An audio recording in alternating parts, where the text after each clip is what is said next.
What's up, guys? My name is Thomas Davenport, and today I'm going to show you how NEM 3.0 works in California in 2026.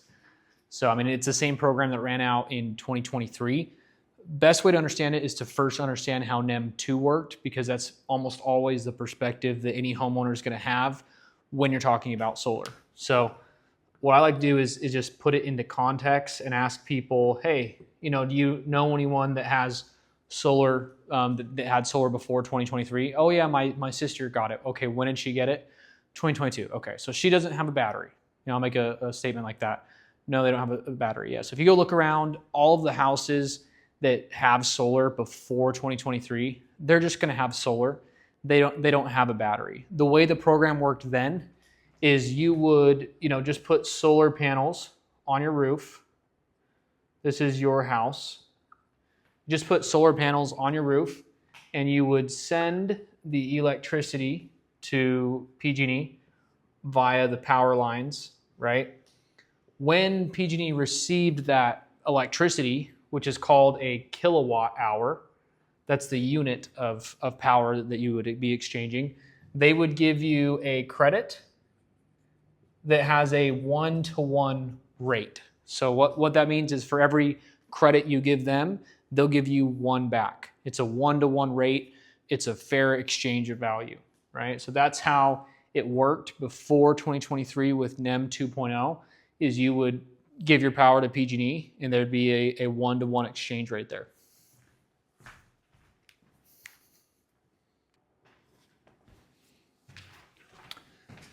So this is a great program. If you ever heard someone tell you like go solar at this point, they weren't kidding. What was cool is you'd actually get grandfathered in for 20 years. So you get this cool program for 20 years where you're basically, the implication is you're getting a free battery. You can store infinite amount of energy on the meter with PG&E, and it has no degradation. You can use that power all year and you'll get a credit for it. Now, the implication of this is this program did lead to true-up bills, right? So if you ever get a true-up, a lot of people still went solar and they still get a bill at the end of the year. The way that works is it's just the net energy metering. So all they really look at, PG&E doesn't look at what your solar system produces.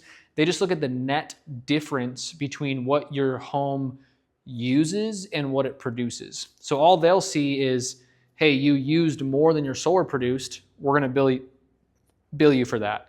Now, the typical way that a solar system will work is it'll be low in the winter, right? Because our days are shorter and we have more clouds and whatnot. And then our production peaks kind of like midsummer around June, and then it kind of goes down as well. So for most people use some power in the winter. They use a lot in the summer. They use less in the spring. But anytime you're using more than your system produces, which is most common in January and February, you're either having to buy that power from PG&E, or under NEM 2, you were using your credits. Luckily, they just did this annual true-up. What that allowed you to do was produce more power in the spring, use that extra power that you're storing as credits in the winter, and you're not going to see a bill as long as it evens out at the end of the year. It's unfortunate, though, a lot of people would still get those bills because systems are undersized or they increase their usage. You'd be surprised. You get solar, you get 100% offset, then you get a Tesla, and now it's a lot more power. Or a few more kids, a few more cars, the pool. If you use any more power than you originally did, you're going to get that true-up bill. And it kind of sucks because it's one big bill at the end of the year. So that was NEM 2. The solution to that problem, by the way, is you could add on a self-consumption system. You don't want to do a exporting system because it'll bump you out of NEM 2 and put your new system on NEM 3. So you could set up a self-consumption system that doesn't export, that you could just move some of the loads, like, for example, your TV and your fridge. Run those off of a solar and battery system that's self-consuming, non-export. That way, it's called Rule 21. That way you can keep your NEM 2 filing for your old system and have this new system be just a non-export system. So now getting into NEM 3.0, everyone calls it that, but if you actually look at PG&E's documentation, it's called like the solar billing plan. So just to briefly talk about what caused this issue, why did this happen? So the problem with this model is, one is your solar is only saving you money because you have a program with PG&E. So I don't know about you, but like you want to go solar to get away from PG&E. If you're relying on a subsidized PG&E program for your solar to have any value, that's kind of lame. But the implication is they're having to buy all this power from you in the spring, right? They have to give you basically all this money for this one-to-one credit, even though in reality in the spring we have a huge excess of power. You know, it's California, so we're producing more power than we need in the spring, and yet we're giving people dollar for dollar credit. So PG&E is like, this is actually causing us to raise rates on everyone because we're losing so much money on this. What we'd like to do is when you send us power in the spring, we want to give you what it's worth. 4 cents. Nothing. That's kind of their argument. Is like, you're making us give you power for more than it's worth to us, for more than we would buy it for, and that's just costing us money, so we're having to raise everyone's rates, so solar is making everyone's rates higher. With this program, we'll just give people the market value. So whatever we would be willing to pay for your power at the hour that it's exported, that is the dollars that we'll pay for it, the rate. So if this was 1-to-1, this is basically 1-to-10, because they're going to charge you, right now PG&E is charging 45 cents per kilowatt hour, but they're only going to give you 4 cents. Pretty lame. There is sometimes, like in September, for a few nights where they're going to pay up to $1 per kilowatt hour, but it doesn't really even out. It doesn't really make sense unless you have a lot of stored power in a battery. But most homeowners are going to be using those batteries on those days, because often days in the summer where we've been running ACs all day in September, but the days are now a little bit shorter, so there's not enough solar to cover that demand. And that's where PG&E will pay a lot of money for these demand spikes that they get. So under NEM 3.0, we now no longer benefit from sending power to PG&E, only 4 cents. And we also don't have a battery. We had this infinite battery here. So instead of sending power to PG&E, we're going to take it off of the roof and we're going to put it into our battery. And what that's going to do is a few things. So we're going to set up our systems for self-consumption. So now instead of setting up our systems for max export, right, where this is literally, you're not even using it, it's just getting exported, really. I mean, you will use it if you're running power, but most of it's getting exported, and then you're getting those credits back, and that's the primary driver of savings for your solar, is you're exporting. Now in our NEM 3.0, just think of it as like, forget PG&E. How would you save money with solar if there was no government incentive or PG&E program? Well, you would just plug your stuff into solar and run off it during the day, or you'd put your solar power into a battery and run off your battery during the night. So solar is not magic. It only works at night. If the sun's shining, you can bet that you can run off your solar system. If it's not shining, you can bet that it's not. You're going to have to be buying your power from PG&E or using the battery.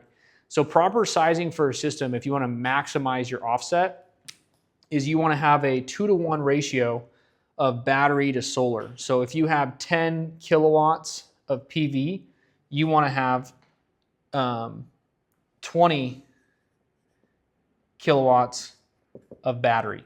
And you want to build your offset to 120% of your annual usage. And even that's not really perfectly accurate. The only way to accurately predict your savings on a NEM 3.0 system is you have to look at your proposal tool and look at the month-to-month production of the system against your month-to-month usage. And you can even get down to the hourly with green button data. It's just going to be as simple as that. Any month where you're using more than your solar system produces, you're going to have to buy your power from PG&E. Any month where you're producing more than your solar system uses, you're going to have a pretty low bill and maybe get some minor credits back at 4 cents a kilowatt hour. So for example, we typically see homes overproducing in the spring because the days are getting longer, but no one's not really running the AC yet.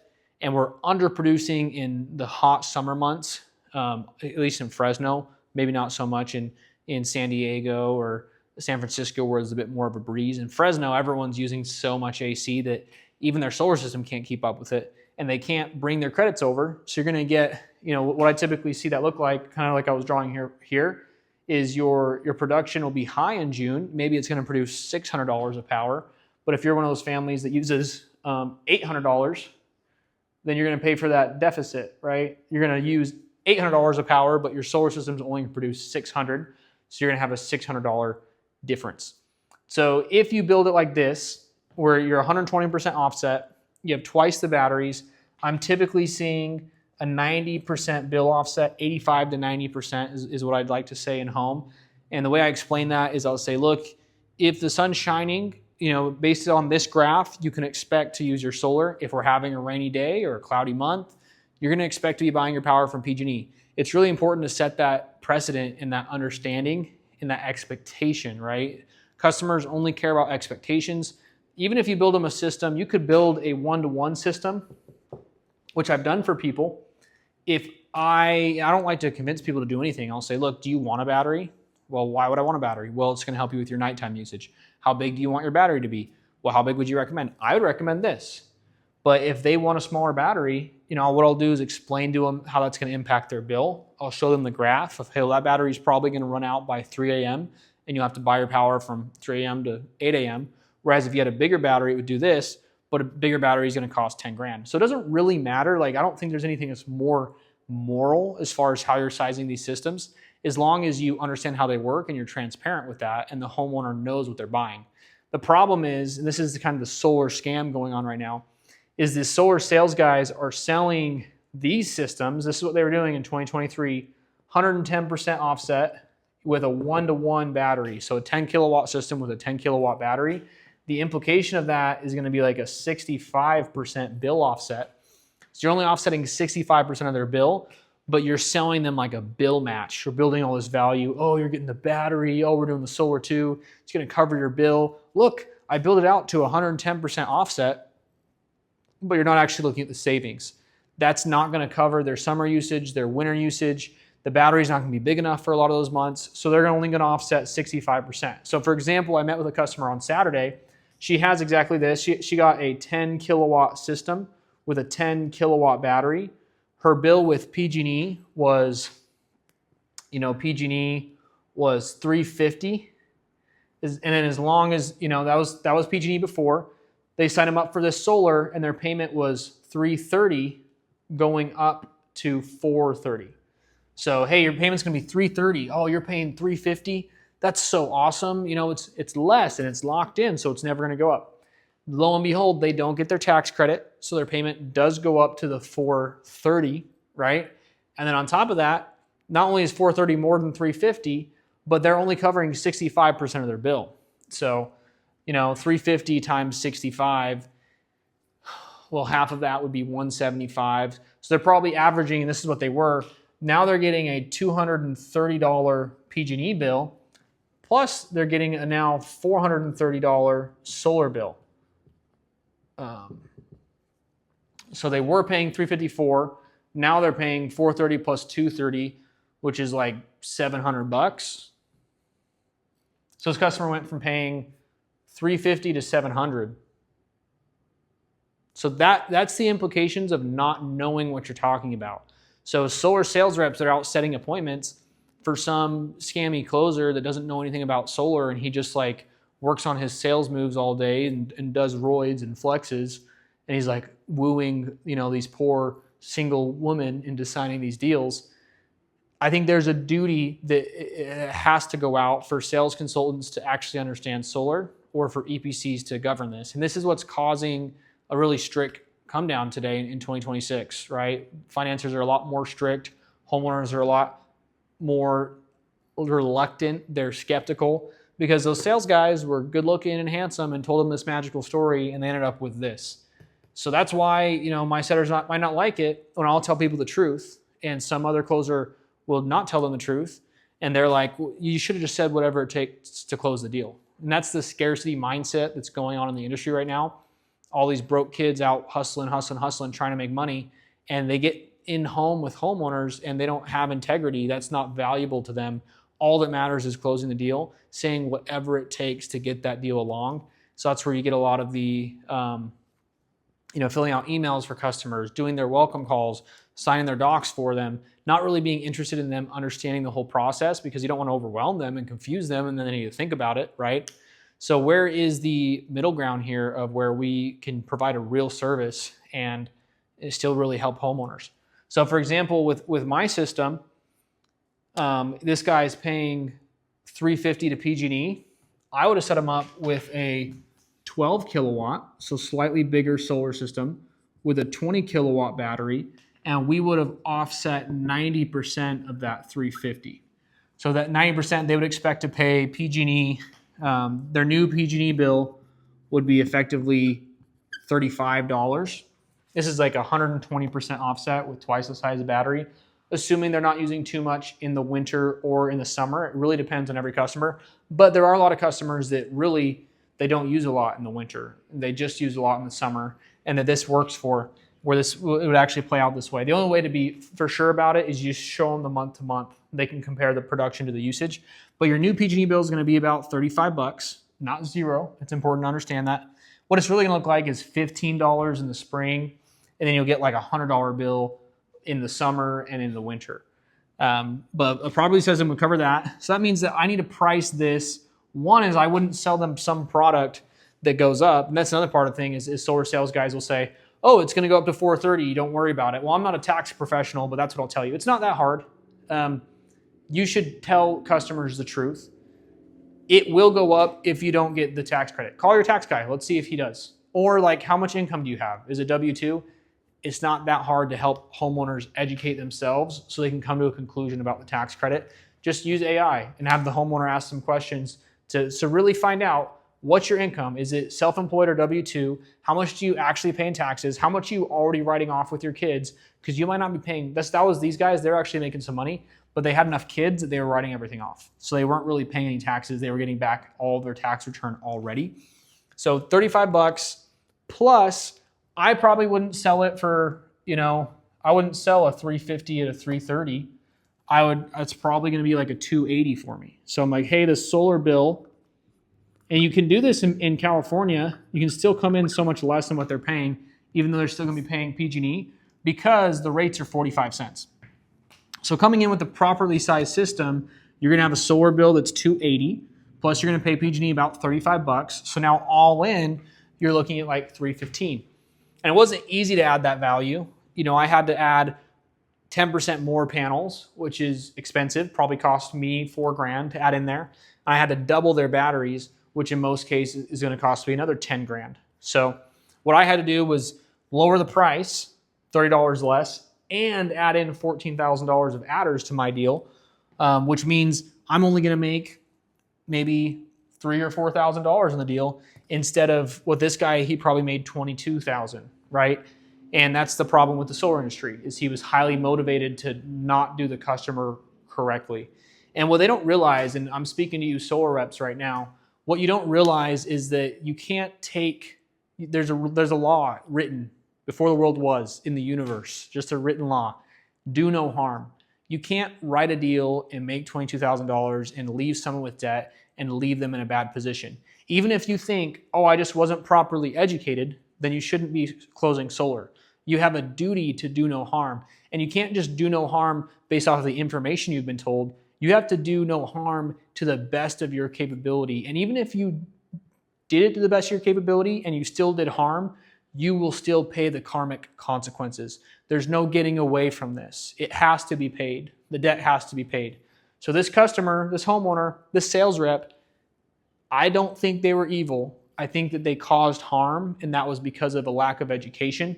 And what's happening today in the industry is all these companies, whether it's Sonova or SunPower or Infinity, that went out of business and leave their customers in bad situations, like Mosaic, sign them up for a 199 rate, Mosaic goes out of business, someone buys that debt and tries to get them in at 20%. This is causing harm. And so at some point, sales reps are accountable. I've heard the common thing is like, I did my job, I explained it. I don't have a duty to make sure it's installed properly. That's their contract. My contract is to explain it. No, you have a duty on every side.